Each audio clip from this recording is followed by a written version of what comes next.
she finally let them go around. Hey. So,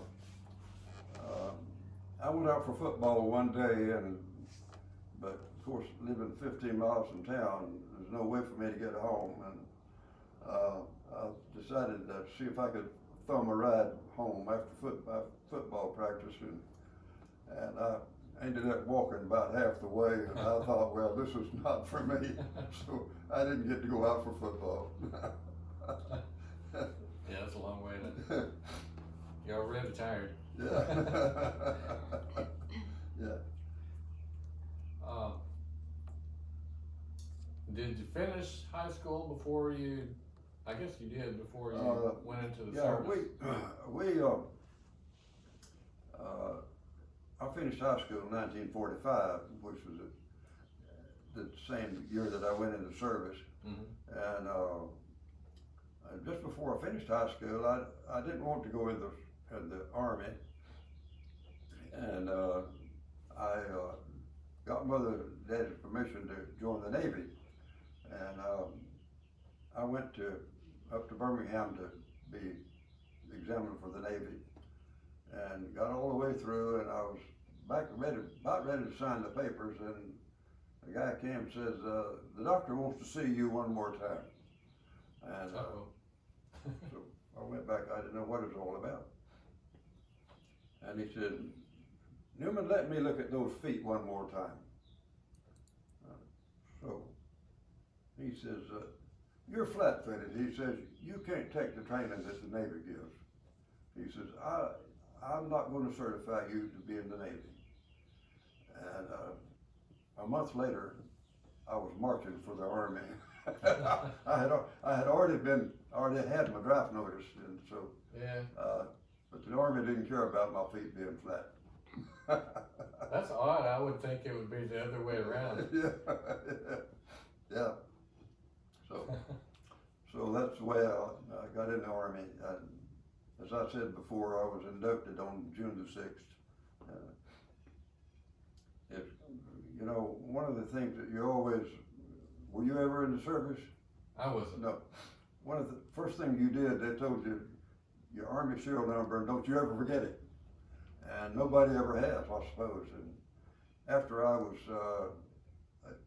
in business, I was over in Pensacola one day at a service station, and it was cold weather, and they were servicing my car, and we were around the heater. And this guy, the guy that was running the service station, says, one of the things you're told is never to forget your serial number. And somebody said, well, what's yours? And he reeled it off, and his was one number different from mine. Really? And I said, were you inducted on June the 6th? And he said, I was.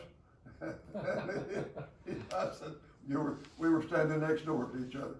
That's incredible. Yeah. Yeah. But you didn't know each other then. I didn't know him until I met him there at that service station. Yeah. So walk me through your training and well, forward. We went to Fort McClellan to be sworn in, and they put us on a train and took us back down to Mississippi.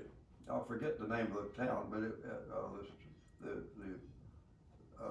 installation. But we went down there, and we rode the train all night going back down there, and it was hot weather, and everybody had all the windows up open, and of course back then they were all coal fired, those trains were, and by the time we got down there, we were all black with soot, and but we came through Birmingham, and for some reason we stopped, and most of the guys were stripped down to their underwear by that time, but they all came out on the platform. I say all of them, a bunch of them came out on the platform on the back of the car, Yeah. in their underwear.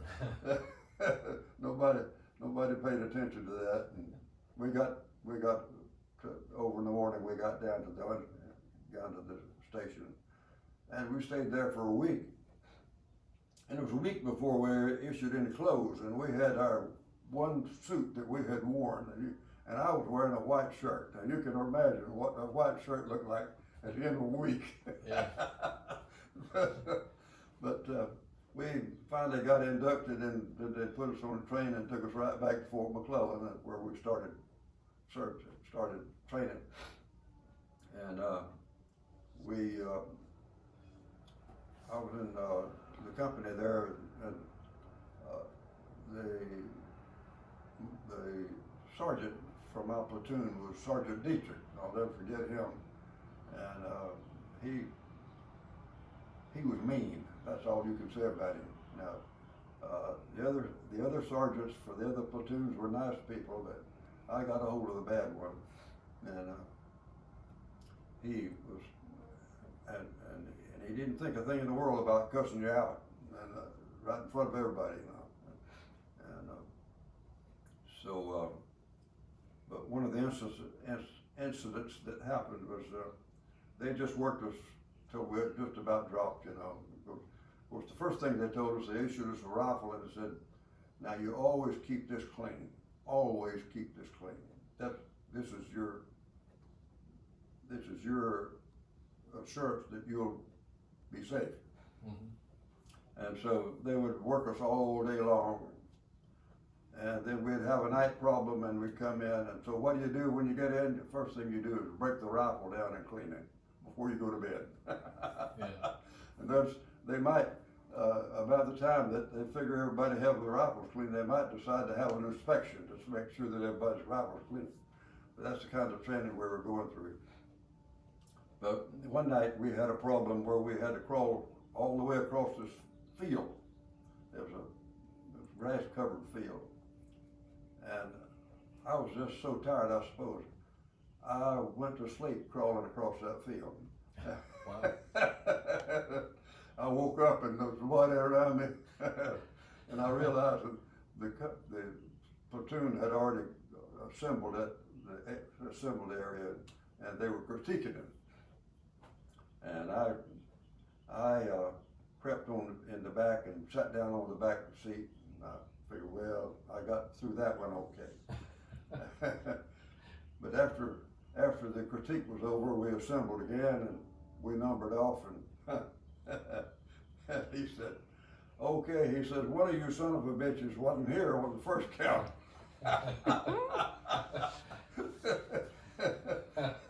But I didn't say anything. And this was probably about midweek. And every time we would assemble, he'd say, that's SOB, better fess up. I didn't say anything, I thought. He's never gonna find out.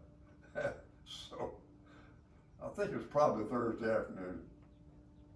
Hey, we were assembled to be dismissed, and he says, "Okay," he says, "that SOB that didn't fess up," he says, "because of that," he says, "there won't be any passes this weekend." And I said, I couldn't allow that to happen. So. Did anybody else know? What? Did any of the other guys know? Nobody knew it but me. No, sir, nobody knew. But anyway, I couldn't allow that. So he says, "Give me 50." And of course, that was push-ups, you know. So he said, when I finished that, he says, "Go to cook shop. Go to cook shack. They'll tell you what to do." And so I worked all weekend, scrubbing pans, doing whatever they needed doing. So,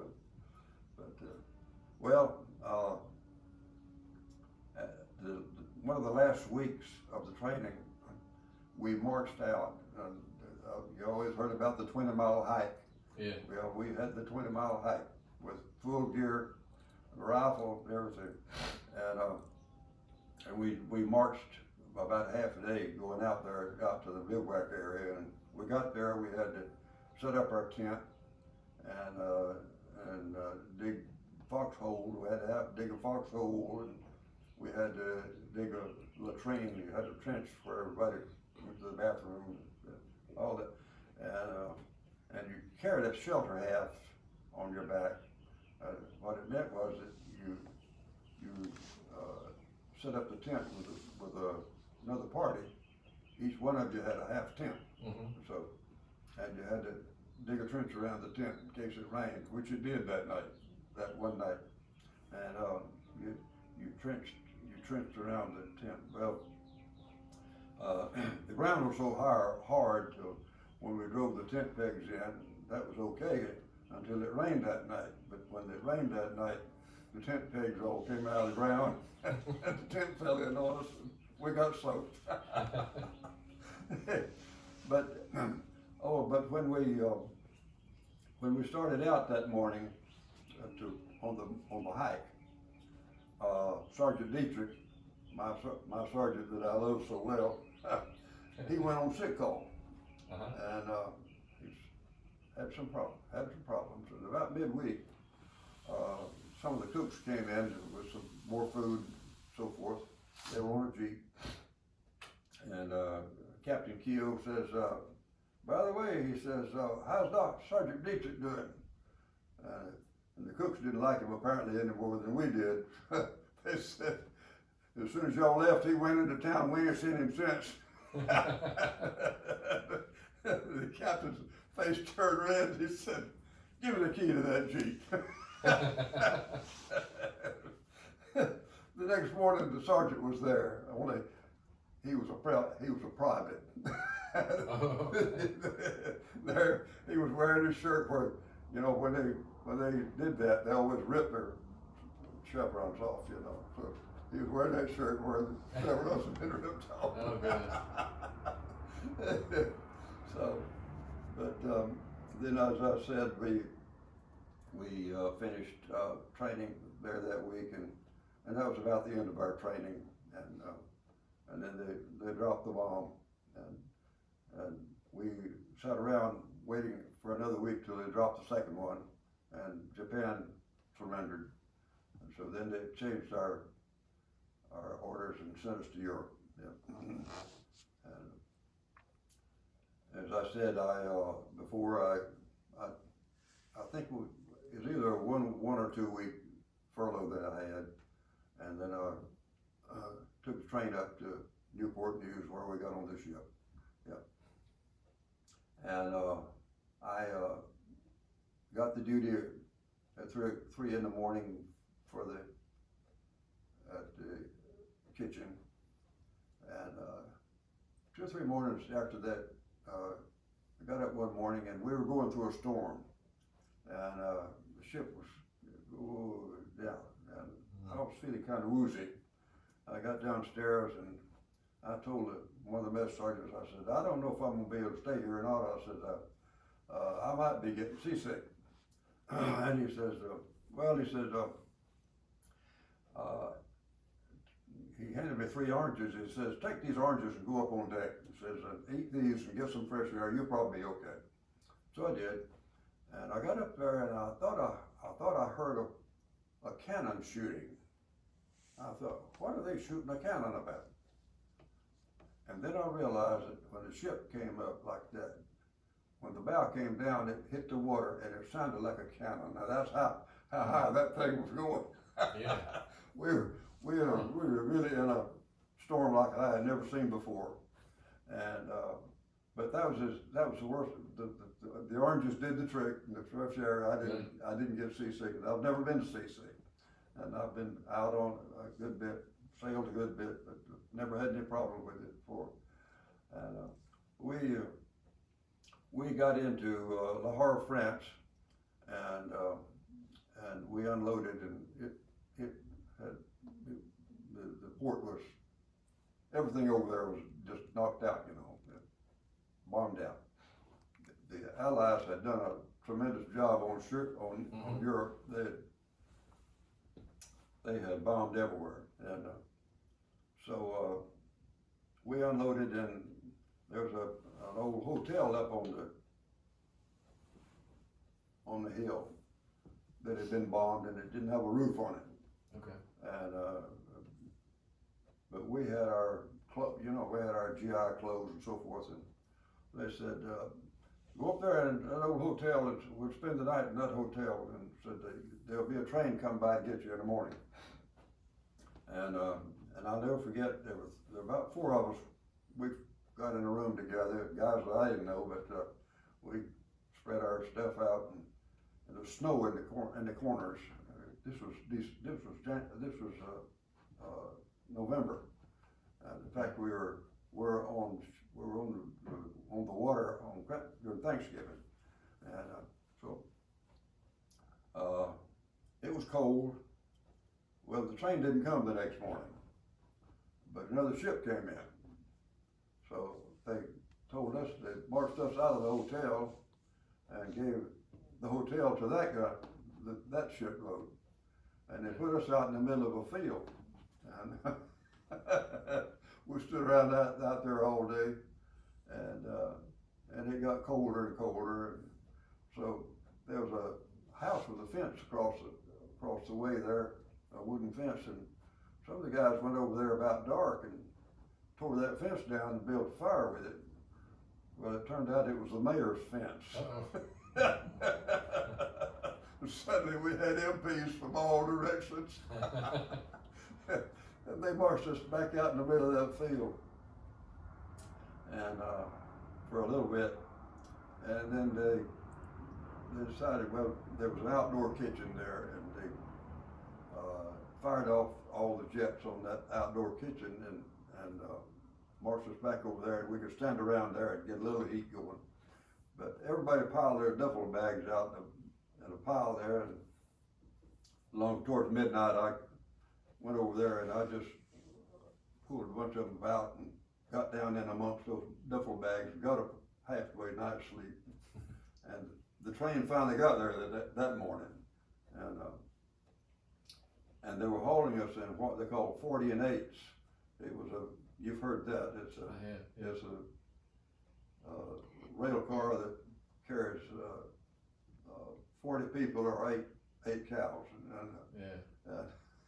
So, and apparently, I don't know, I don't remember how many we had in ours, but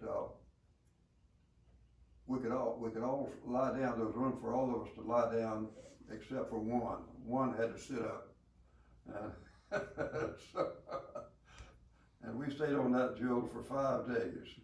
Wow. Yeah, just going across France and Germany, and the train would go about 5 miles an hour, and a lot of times we'd just get off and walk in order to exercise, Every morning, about daylight, they stopped someplace in the woods, and we all got out and went in the woods to do our job there, and then while we were out, they threw a case of K rations in there, and that's what we had. Mm-hmm.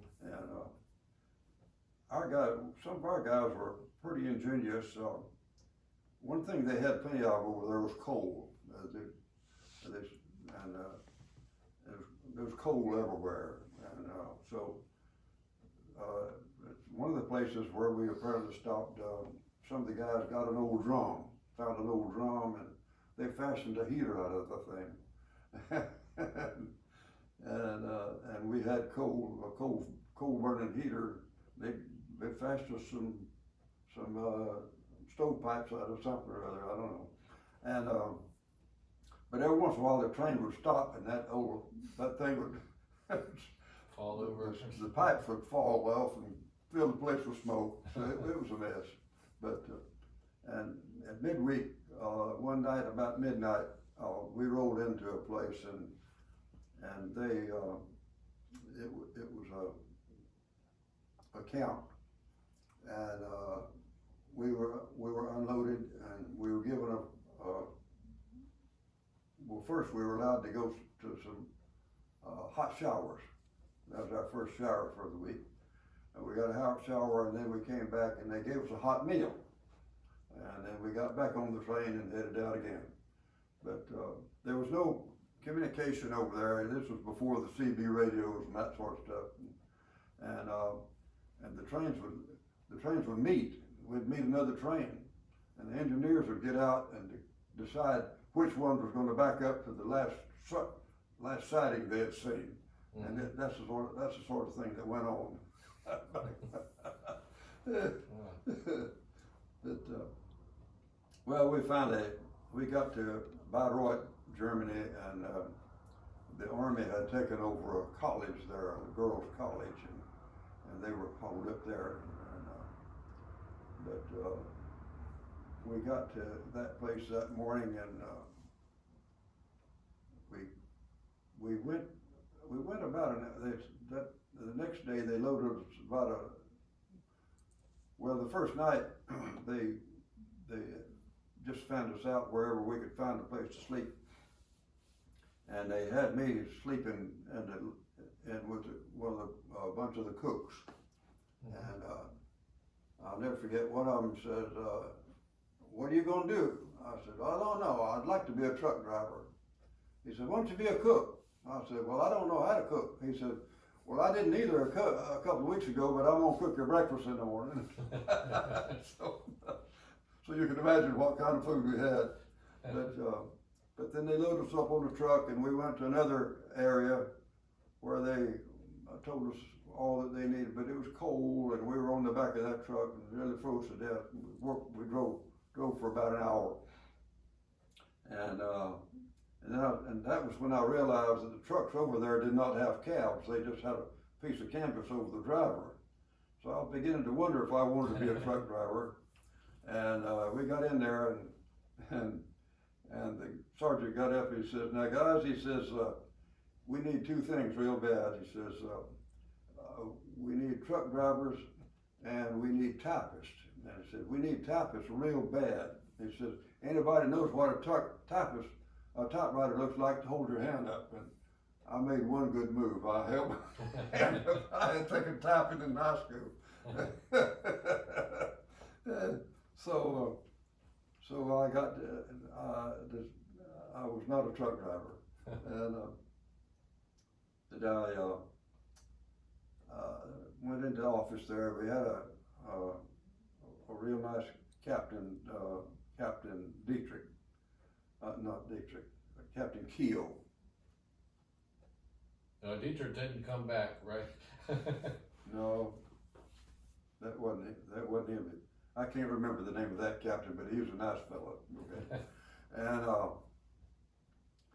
so of course I was low man on the totem pole, and as far as rank was concerned, I was a buck private. And we still had some Germans holding out in the woods around, and they were creating some havoc every once in a while. And but it was up to me to haul the trash out every day at the end of the day. As well as typing all day, we typed up the orders for the division and so forth. And it came out an order that some of the Germans that are holding out had been getting a hold of some of our paperwork.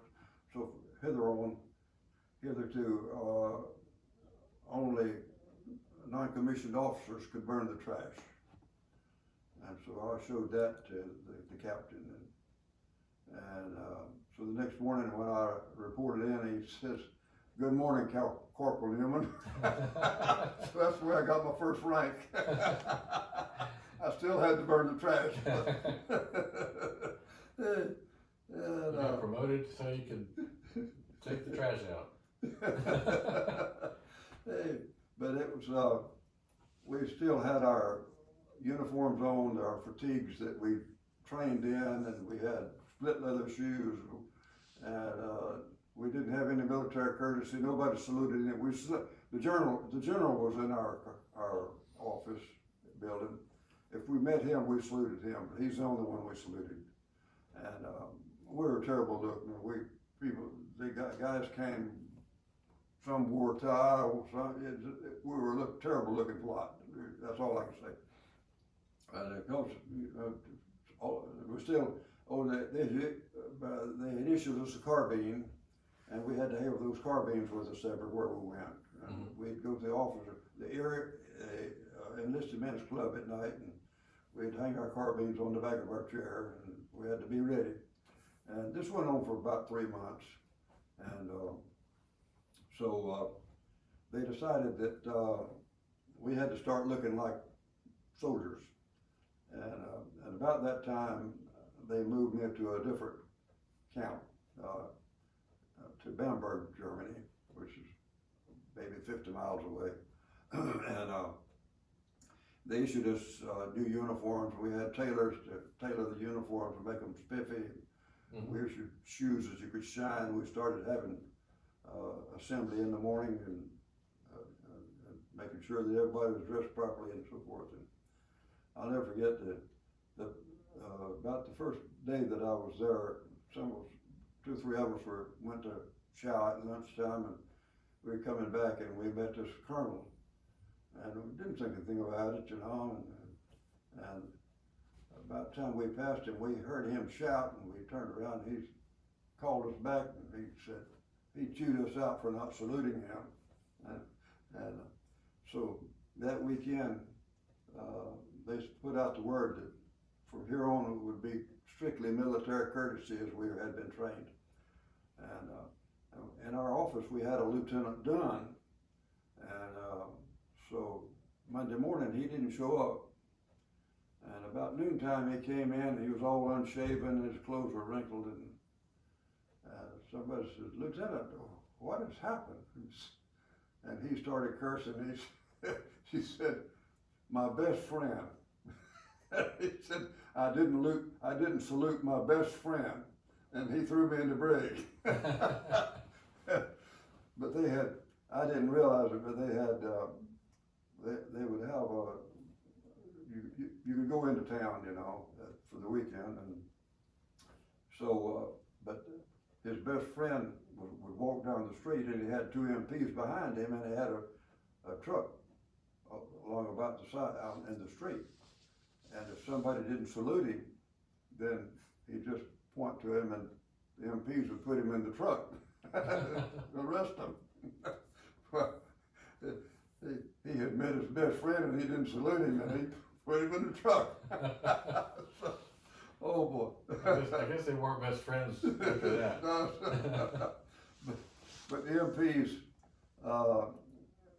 really went, you know, the MPs didn't like most of the officers any more than the rest of us, and they would hang out outside the officers club, and by that time some of the officers had their wives there. Then they'd come out with their wives. Of course, they'd be holding hands. They'd arrest them. You weren't allowed to touch your girlfriend. You could have a girlfriend, but you weren't allowed to touch her in public. So that got it straightened out pretty fast. Yeah, that was a mess. Yeah. On that second tour, the second place where I was stationed, we were in a German field, German army field. Okay. And we had German barracks and all, and we were just occupying their barracks. And we had blank forms on the bottom, and so by that time I had gotten to be a sergeant, and all the ranked men were shipping out home, see, and every time they were shipped out, somebody had to take their place, and you got the rank. So in a short time I went from a corporal to a staff sergeant. Well, no, at first I was a tech sergeant, and then I went from there. But anyway, I suddenly found myself in charge of the blank forms unit, and we furnished the blank forms, and you can imagine how many blank forms the Army might have. But we had the entire basement full of paper, hundreds and hundreds of forms. They had a blank form for everything that you did, and so I had 4 or 5 guys working under me, and then I had 2 Germans working under me. One of them was a tank commander, and the other one, I can't remember what he was, but anyway, we got to be good friends. And we had one boy, a young boy, teenage boy, probably maybe 16, 17 years old. His name was Frank Tripp, and he and I got to be good friends. And I wrote to him quite often for a week or for a year or two after I came back. But anyway, the two German officers who worked for me,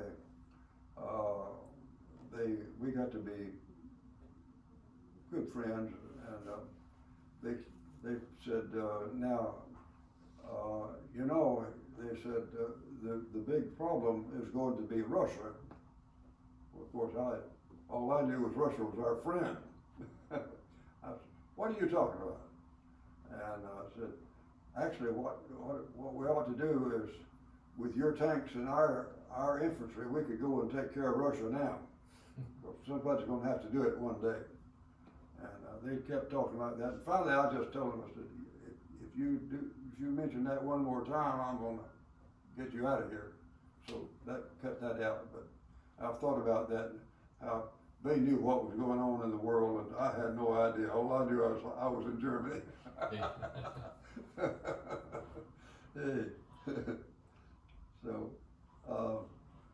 but I served the rest of my year there. I spent a year overseas, and I decided to go home, but we had this lieutenant colonel that nobody liked, and he didn't like anybody apparently.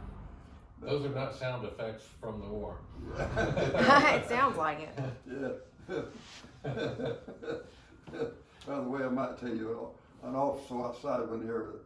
The first time when I first moved in here, I looked down there, and of course, they're getting the garbage. Now, when they drive off, if you look out, the top of that truck is loaded with junk, loaded with papers, and you know that they're going to blow off when you're in the next stop. And I thought, I'll take care of you. You're cluttering up the road. They don't have a telephone number listed anywhere. Not on the truck, not in the telephone directory. So nobody can call them. There's a reason for that. Yeah. Okay. Where was I? I forgot. Hey. Well, you had. Yeah, I was talking to the lieutenant colonel. He was down getting his mail, and I was getting my mail, and he says, I understand you're about to go home. I said, yeah, I am. He says, I can give you another rank if you want to stay. I said, well, I expect I'll go home and get back in school. And that's the only nice time he ever talked to anybody, I'm sure. But he was being nice then, but any other time he was chewing somebody out.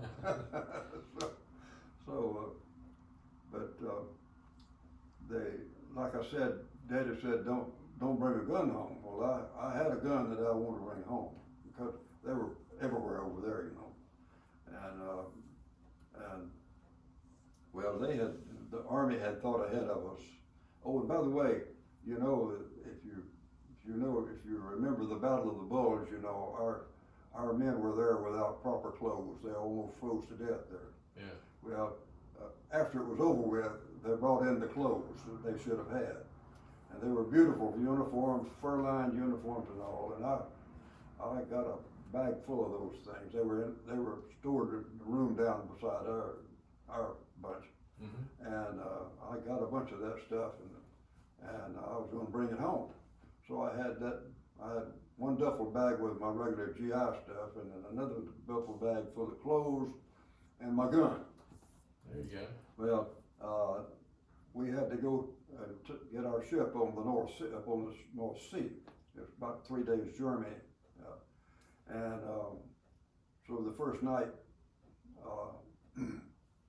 they said, you're not allowed to have a gun with you. If you got a gun, you gotta check it in. And the check-in point was about a half mile away. And, but they had garbage cans, guns here, swords here, clothes here. And they knew that we'd all be discarding that stuff, you know. Mm. So I checked mine in properly the first night. And the second night, it was even further away. I didn't check it in. I threw it all in the garbage can. So after the second night, I was down to my GI bag. Never saw it again. That took care of that. Hmm. But being a non-commissioned officer on the ship going over, we were just stacked in there, you know, 3 and 4 bunks up, you know. Yeah. And but on the way back, I had a stateroom with just one other guy in there, giving the big treatment. So, That's good. yeah. So that was about it. Okay. All right. We had a good trip home, and then I told you the story about the lieutenant and my refusing to go. Yeah. Yeah, go into the reserve. Yeah. What did you end up doing when you got back home? Well, the first thing I did, my sister was in Montevallo College, and That's where I went to college. you did. Yeah. How about that? But it was just a girls' school when Right. I got back. Yeah. And my good friend Charles Ammons, our dads were partners off and on, and in the mill business, and Charles and I grew up together, and he had started dating my sister before we went overseas, and so the minute we got back, he says, "Go with me up to Montevallo.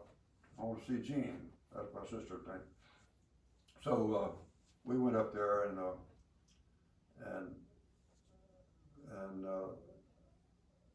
as I remember, the sitting room was being redecorated or something anyway. Rather than taking us to a sitting room to wait for her, they put us in a hall. And I'll never forget, 2 girls came down the hall with almost nothing on, and about that time they spied us sitting there, and they hollered around. And so my sister came out, and of course she was glad to see us, and we were glad to see her.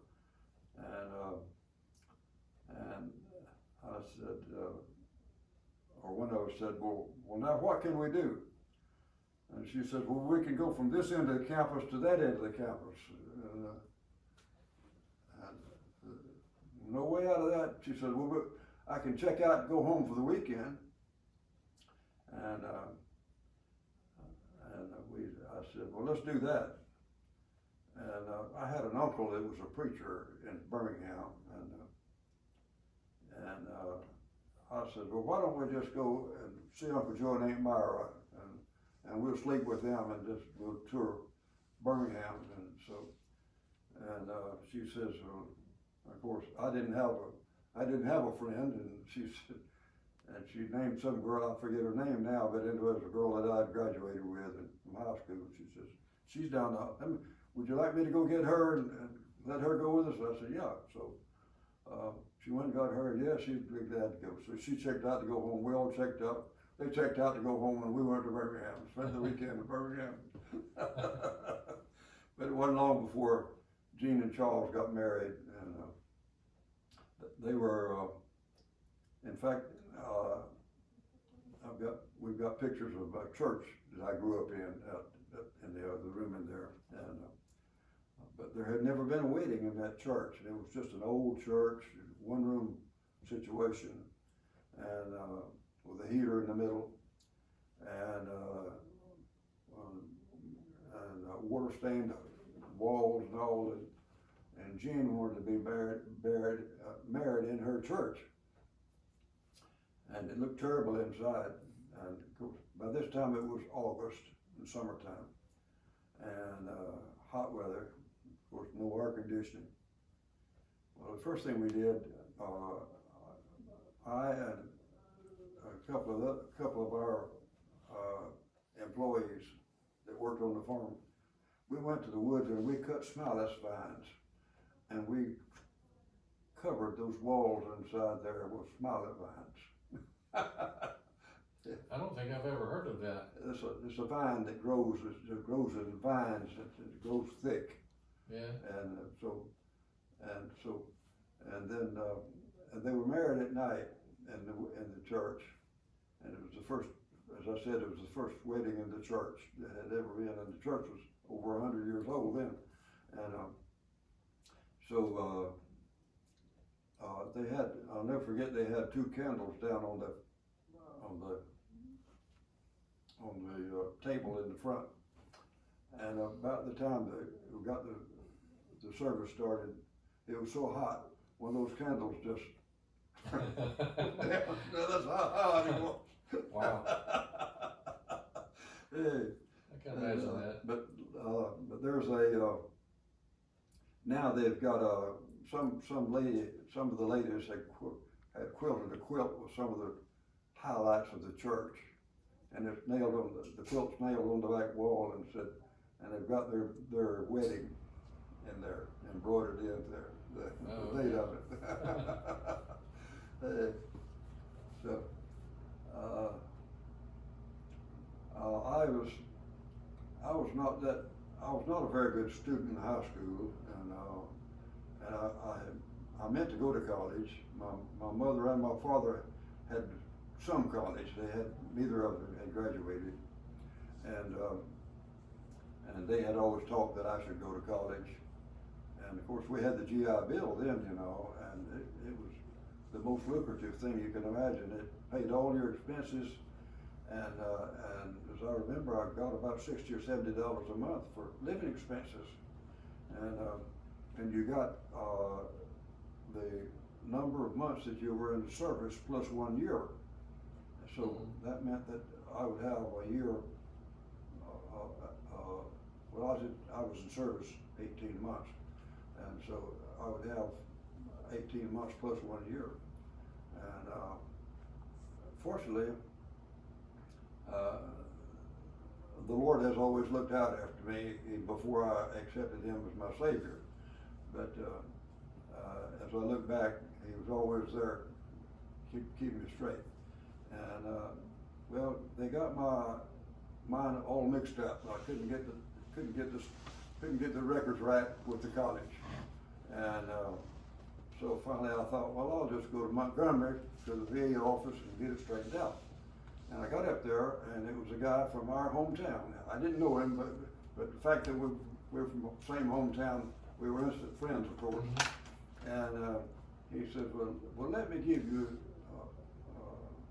And he says, we got all the paperwork done, and he says, let me give you a heads up. He says, every time that there's a holiday, you stop says you can go down to the office in the college. It says, if, for instance, if we're home for 2 weeks at Christmas or a week, he said, go down and stop it. He says, you get by for a few dollars less, but it says it doesn't do anything to your tuition expenses or anything like that. And he says, so do that. So I started doing that. And by the time it was over with, I graduated from college and got one semester on my master's degree by doing that. And, just extending your GI Bill benefit, right? Yeah. And so then while I was overseas, I sent all my money home because the black market was prevalent over there, and everybody, all the GIs were in the black market because the Germans had money, but they didn't have anything else, and chocolate, cigarettes, stuff like that. You could sell it for large amounts, and so I had and I was a smoker, but I had mother send me my cigarettes, And the cigarettes that I got over there, and we were allowed so many cigarettes from the PX, I sold those on the black market. And one of the things that happened with these Germans who participated in the market, they would set up meetings, you know. And one night I was in the room and this German was there to take in our stuff, and he was showing us a 1,000 mark bill. Now we'd never seen one like that, so he was bragging that he had one. And there were probably 15 or 20 of us in the room, and so somebody said, "Let me see it." And yeah, I passed around, and suddenly it just disappeared.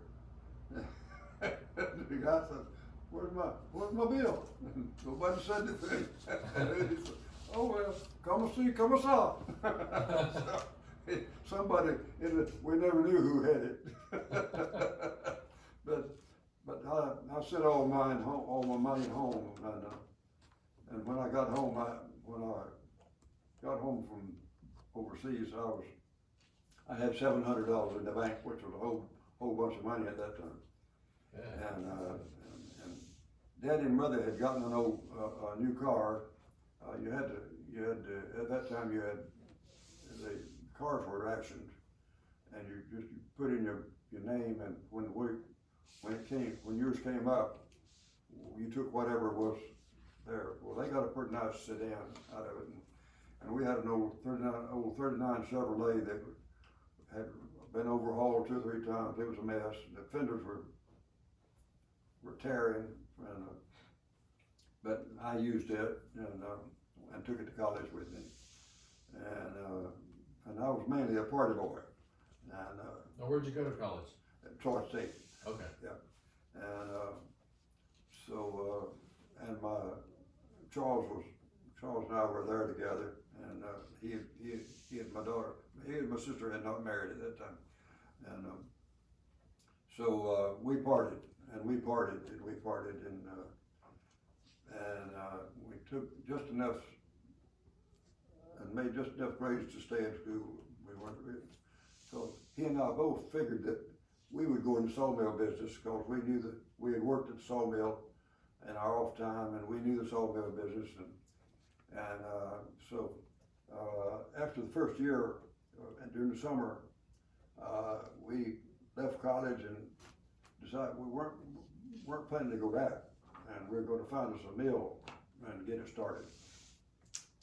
Fortunately, again for us, about the time we got home, all the mill owners got to notice that they wouldn't be buying any more lumber. The after-war downturn had hit, and nobody was building houses, nobody was doing anything. It's just one of those crashes, you know, that you have periodically. And so my dad had enough money that he kept his mill going. He was one of the few that kept going, and they just stacked the lumber because they knew they'd eventually be able to sell it. And but that put us out of the mill business before we got started. Yeah. And I was working with Dad and driving him around, and by that time he was county commissioner also, and I was driving. So one day he said, "Don't you reckon you better get back in college this fall?" I said, "Yes, sir, I think so." So I did. And so then about that time, I met my wife. She was a 15-year-old. I was doing part-time work in a Goodyear tire store there in Troy, and she came to make some Christmas money during the Christmas rush, you know. Mm-hmm. And I didn't think anything about it. She was there and I was there, but I was mostly in the back room, putting toys together and stuff like that, and didn't know anything about her. And Christmas was over, her job was over, and mine was too. And I don't know, February, March, I was supposed to go on a double date with somebody and I couldn't, I don't know what happened, I remember I didn't have it, I couldn't get a date, and so I wondered, well, what, and I thought about Beverly, and by that time she was, I didn't know it, but by that time she was 16, and I called her and asked her if she dated, and she says, well, I don't know, let me ask Mama, so, so, I can't imagine Mama letting a 16-year-old go off with a college student, but she did, and we dated, and we kind of hit it up. She was much more mature than the average 16-year-old girl, and always was.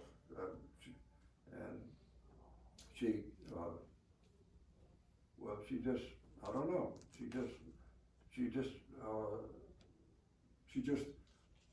most 16-year-old girls, you know, they're about like I was when I got back from overseas. They just figured on playing.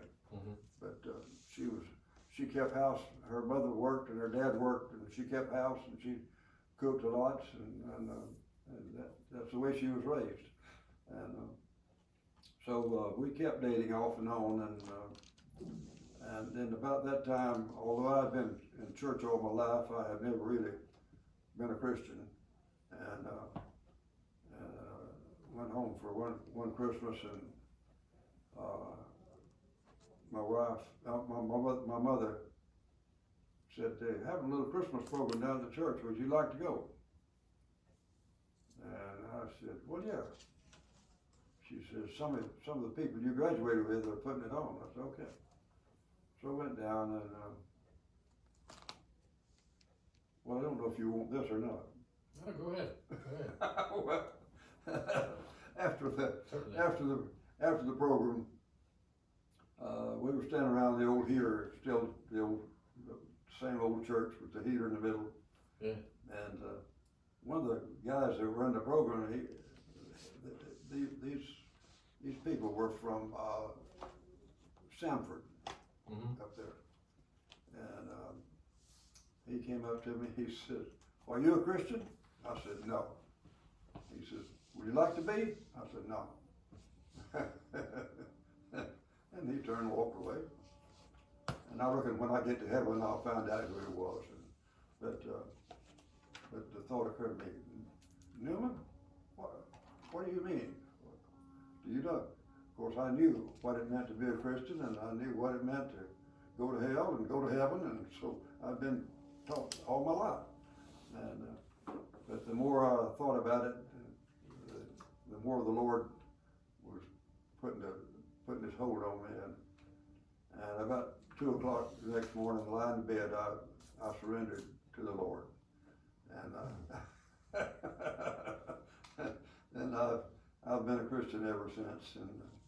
And the older I get, the more I realize that He's had a hand in just about everything I ever did, and He's been good to me, and that's part of the reason I'm here. And Yeah. I could go on and on.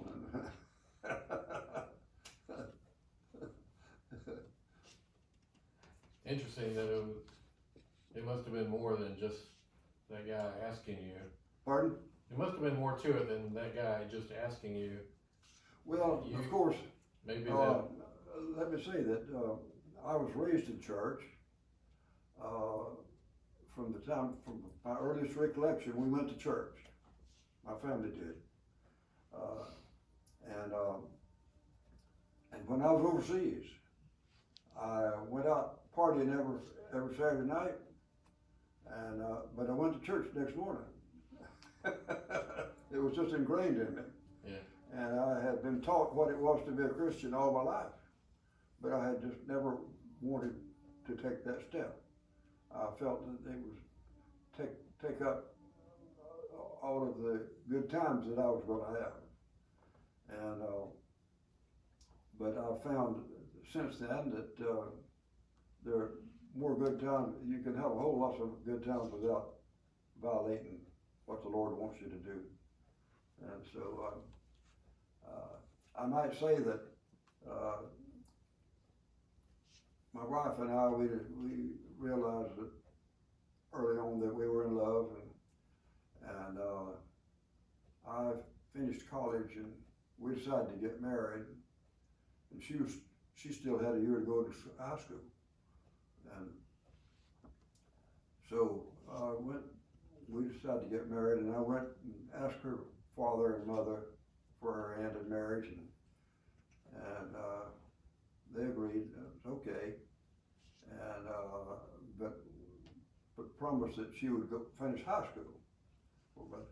And I was going to teach, of course, and I'd gotten a teacher's degree.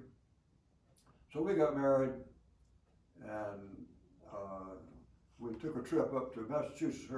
Her sister lived in Massachusetts, and we went up to see them. Let's see her for our wedding trip. Mm-hmm. And then we came back to Nashville, Tennessee, where I enrolled in the graduate school oh,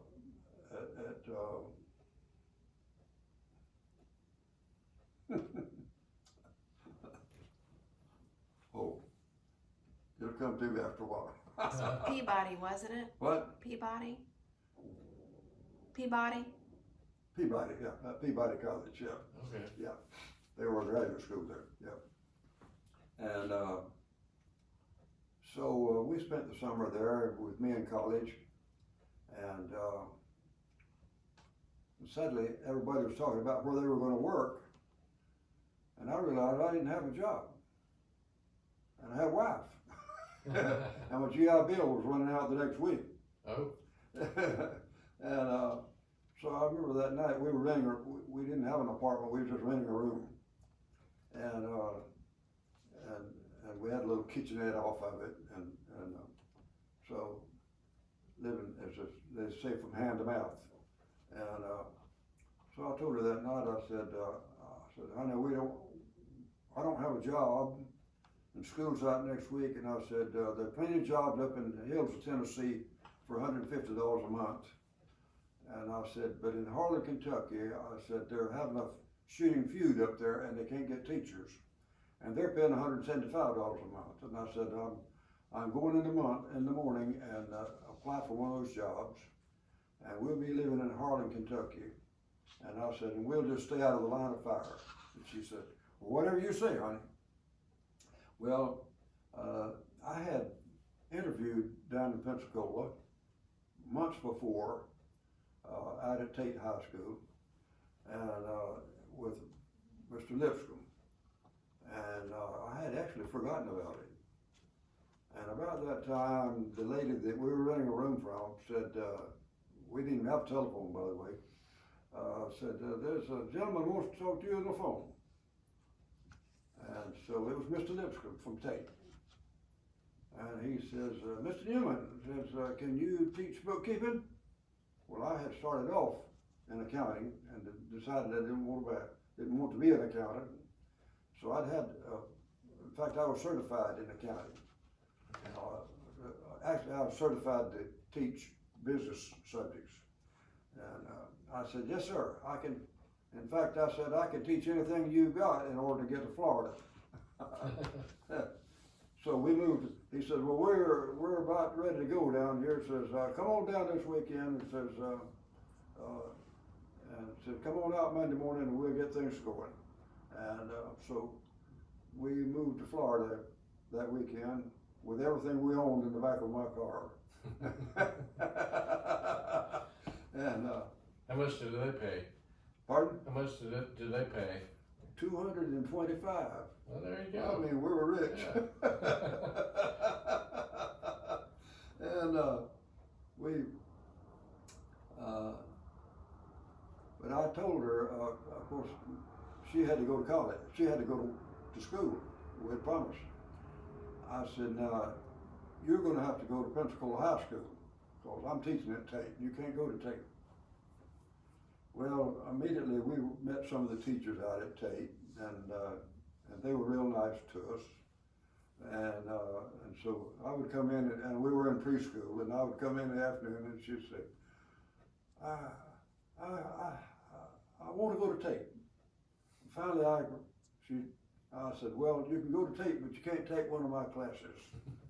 Okay. So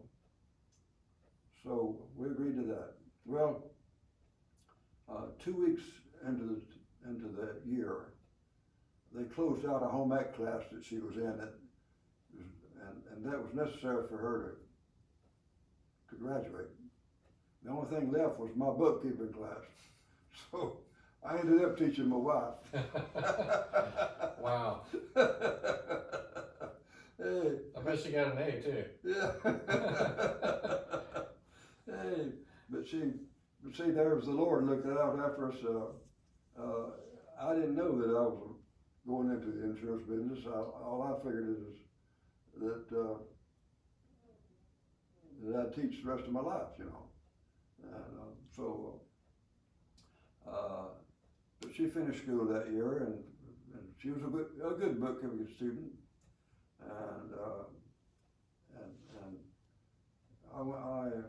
I went back to Peabody College for the next 2 summers and finished up my master's degree up there. And so I taught at Tate for 2 years, and then I taught down at Brentwood Junior High for 1 year. And I had applied to be in administration because my minor was in business administration, and for my master's degree. Mm-hmm. And so they called me one day and said, we've got a little free teacher school out here on the edge of town, and said, we'd like, if you're interested, says, you'll be teaching 2 grades and you'll be the principal. So I went out there, and I taught 2 years out there, and both my teachers rode with me, and of course I didn't know anything about teaching elementary school. I was trained for teaching high school, but fortunately the superintendent said, now there's one thing that goes with that. Says there's a lady out here in the hall that needs a place to teach, and she goes with that school. Well, it was Corinne Turnage, and Corinne was an excellent teacher, but she couldn't get along with fellow teachers. She knew more than they did, and she wanted them to know it. Well, we rode to school, and we talked about the school, and she taught me how to teach elementary kids. And we had a very successful year. And after the school year was out, I was working, you know, we always, the teachers stayed a week later, okay, winding up things. So I went up to the crossroads up there at the store. Oh, and by the way, the superintendent told me, said, the gentleman that runs the store up there says he runs the neighborhood, and says if you ever have any problems, go see him. And his name was Tisdale, Mr. Tisdale. And so one morning I walked up there to get me a Coke, and he says, well, Newman, he says, you gonna be back next year? I said, well, I really don't know. I said, they haven't told me yet. He said, well, I sure hope you are. I said, well, I appreciate that. Why do you want me back? He said, well, you keep school going. He said, that other principal that you replaced said, half the kids were up here at my store all the time. And he says, you don't let them come up here. He said, they're supposed to be in school, you know. I said, well, thank you. So I spent another good year up there, and so they were building a Jim Allen school down the road from us, and I was destined to be principal of that. It was they were consolidating all those little schools, and I was destined to be principal there. And so towards the end of the year, they called me into the office, and he says, Mr. Newman, he says, we're going to have to change things around a bit. Says, one of our one of our local boys was coming back from the service. He was one of the ones that was in the reserve and was called into Korea. And says, he's coming back and he says, that puts him ahead of you for that principalship out there. I said, we'll pay you a principal salary for a year. And I said, okay. Well, then another week or two went by and he called me and he says, we've got a school downtown. And says, we'll give that to you. I said, okay. So I ended up with a 16 teacher school, but didn't have any teachers. I had a secretary and a janitor. Okay. They had opened up another elementary school on the other side of town. What town? This is in Pensacola. Oh, okay. Yeah, and the principal had taken the entire faculty from that school where I was about to be principal with her. and it was middle of the summer. and there was kind of a teacher shortage then. And I set up shop over there. I had my secretary there. She knew what was going on. The janitor knew what was going on. And so she kept me straight. And they started sending teachers out for me to interview. And I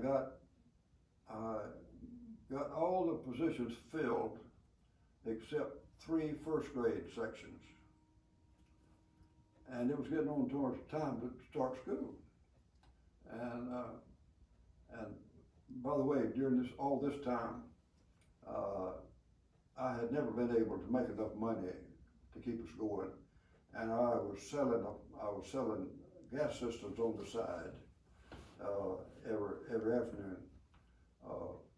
Back during all the people outside Pensacola either had kerosene stoves or wood stoves, and the people inside Pensacola had gas. But Okay. so I had gotten a job selling propane gas systems and selling the appliances that went with it, and I was doing about as well with that as I was the salary I was getting from the school. Well, when I got to that 16 teacher school, didn't have time for that anymore. And but anyway, getting back to I had 3 first grade three first grade sections. Didn't have a teacher for it, and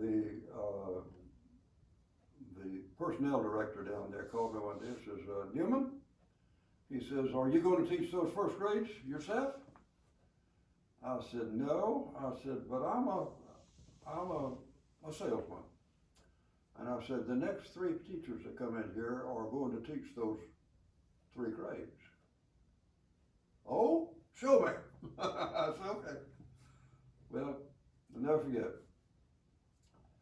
Had 3 little girls come in. They're right out of college.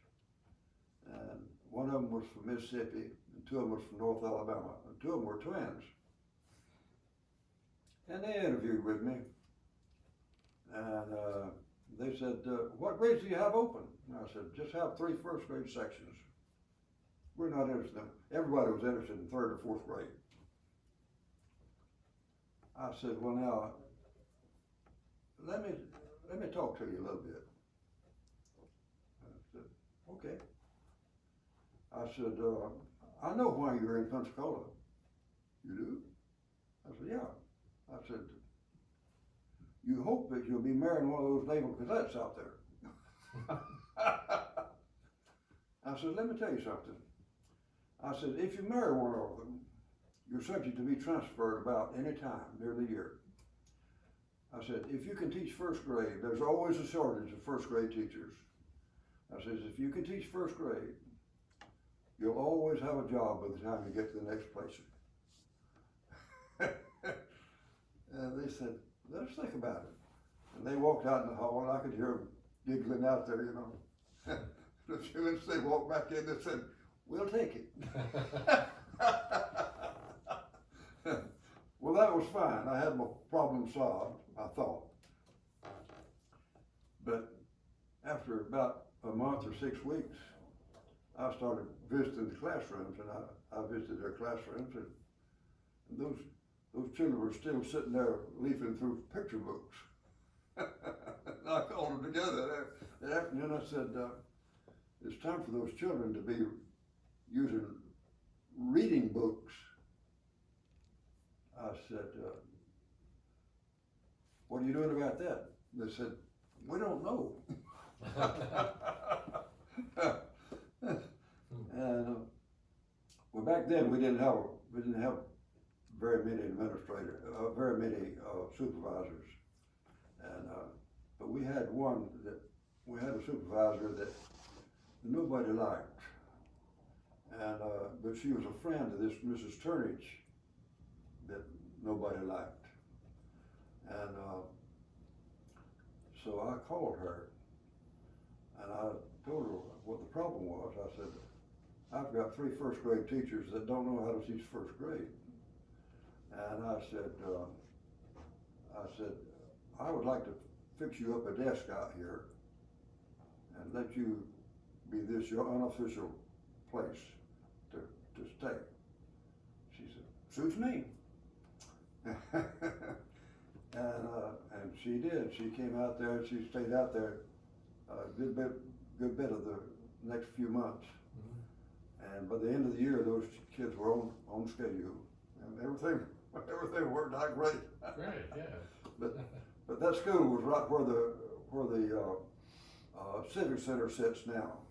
It was right down the heart of town, and most of my children were just right around in that section of town there. And it was a section where a lot of the kids worked, a lot of the families worked for the city, and or they were blue collar workers, you know. Yeah. And so it was an easy school to be a principal of. But when I brought my first paycheck home, my wife says,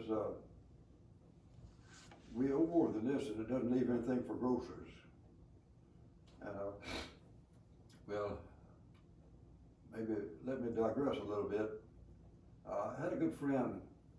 We went to First Baptist Church together, and we usually went to the beach on Sunday afternoon, and he sold furniture. But he had a brother-in-law who was with State Farm over in Alabama. He kept telling me how much money he made in State Farm. And so his name was Irvin, and so Irvin finally got him to appoint him as the second agent in Pensacola, and apparently immediately he and the old agent were at loggerheads with each other. They didn't get along, and the old agent nobody liked.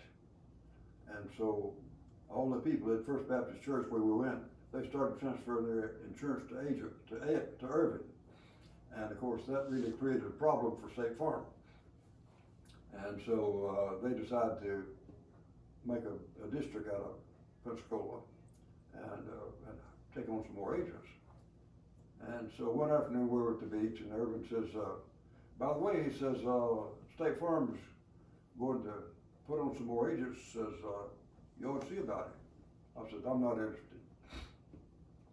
And the next week, he hit me again. I said, Irvin, let me tell you something. Not only am I not interested, I said, you got the last job I'd ever have. As far as I was concerned, you couldn't get lower than being an insurance agent. They always tried to sell you something you didn't want. Was you're a salesman. Yeah. Well, one afternoon I was still the principal of the little school out there at that time. I looked out, and it was after school, and I was doing my book work there. I looked out, and Irvin comes walking up the walk with this old white-haired gentleman, And I knew what it was. I knew it was that fellow that was gonna organize the district, and it made me just as mad as fire. And Herbert walked in and he said, now Jerry said, just calm down. I said, just calm down. He says, Mr. Oster just wants to talk to you about 5 minutes. And I'll never forget what Mr. Oster said, and this is true all over. He says, Mr. Newman, it doesn't hurt to listen to a man's proposition.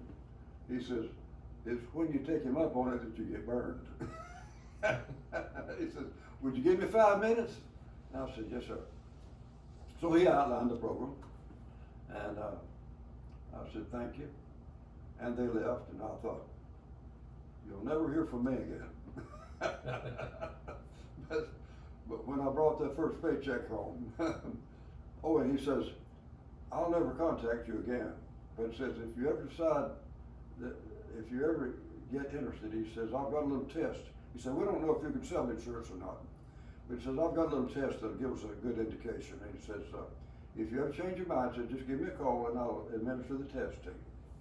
So, so when Beverly saw the check, she says, don't you reckon you better go take that test?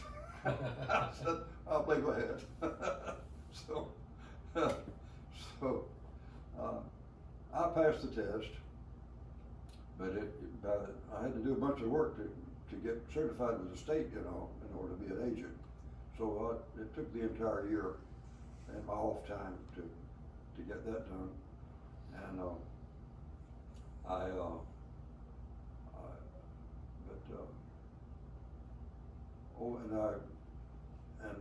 and all they did at that time was lend you the money to live on. You had to build your own agency. They didn't give you any business. And I had to agree to go house to house every day for 90 days. And I wasn't supposed to do anything until I had gotten 10 prospects every day. And so at the end of 3 months, you see, I had a basket full of prospects. And about 1/12 of them were coming due each month. And so I was pretty well in business. It took 4 or 5 years before we made a living wage, but we made it. And but 46 and a half years later, we had 3,100 families insured. We started with what? My own. Yeah. Yeah. Yeah. Wow. So it worked out well. 3,100. So that's the story. Very good.